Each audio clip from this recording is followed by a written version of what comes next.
The Little Prince, Chapter 8. I soon learned to know this flower better. On the Little Prince's planet, the flowers had always been very simple. They had only one ring of petals. They took up no room at all. They were a trouble to nobody. One morning, they would appear in the grass, and by night, they would have faded peacefully away. But one day, from a seed blown from no one knew where, a new flower had come up. And the little prince had watched very closely over the small sprout, which was not like any other small sprouts on his planet. It might, you see, have been a new kind of baobab. The shrub soon stopped growing and began to get ready to produce a flower. The little prince, who was present at the first appearance of a huge bud, felt at once that some sort of miraculous apparition must emerge from it. But the flower was not satisfied to complete the preparations for her beauty in the shelter of her green chamber. She chose her colors with the greatest care. She dressed herself slowly. She adjusted her petals one by one. She did not wish to go out into the world all rumpled, like the field poppies. It was only in the full radiance of her beauty that she wished to appear.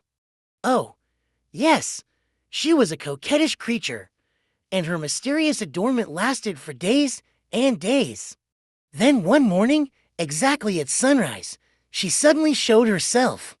And, after working with all this painstaking precision, she yawned and said, "Ah, I am scarcely awake. I beg that you will excuse me. My petals are still all disarranged." But the little prince could not restrain his admiration. "Oh, how beautiful you are!"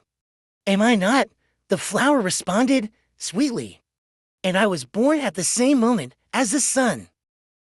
The little prince could guess easily enough that she was not any too modest, but how moving and exciting she was. "I think it is time for breakfast," she added an instant later. "If you would have the kindness to think of my needs." And the little prince, completely abashed, went to look for a sprinkling can of fresh water. So, he tended the flower. So, too, she began very quickly to torment him with her vanity, which was, if the truth be known, a little difficult to deal with. One day, for instance, when she was speaking of her for thorns, she said to the little prince, "Let the tigers come with their claws." "There are no tigers on my planet," the little prince objected. "And, anyway, tigers do not eat weeds." "I am not a weed," the flower replied, sweetly. "Please excuse me." "I am not at all afraid of tigers," she went on, "but I have a horror of drafts." "I suppose you wouldn't have a screen for me?" "A horror of drafts? That is bad luck for a plant," remarked the little prince, and added to himself, "This flower is a very complex creature. At night, I want you to put me under a glass globe. It is very cold where you live, in the place I came from." But she interrupted herself at that point. She had come in the form of a seed. She could not have known anything of any other worlds.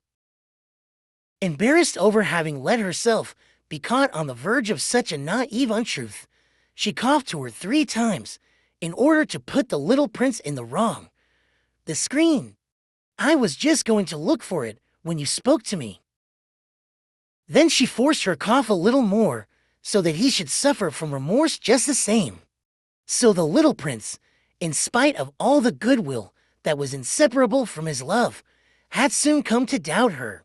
He had taken seriously words which were without importance, and it made him very unhappy. "I ought not to have listened to her," he confided to me one day. "One never ought to listen to the flowers. One should simply look at them and breathe their fragrance. Mine perfumed all my planet, but I did not know how to take pleasure in all her grace. This tale of claws, which disturbed me so much, should only have filled my heart with tenderness and pity." And he continued his confidences. "The fact is that I did not know how to understand anything. I ought to have judged by deeds and not by words. She cast her fragrance and her radiance over me.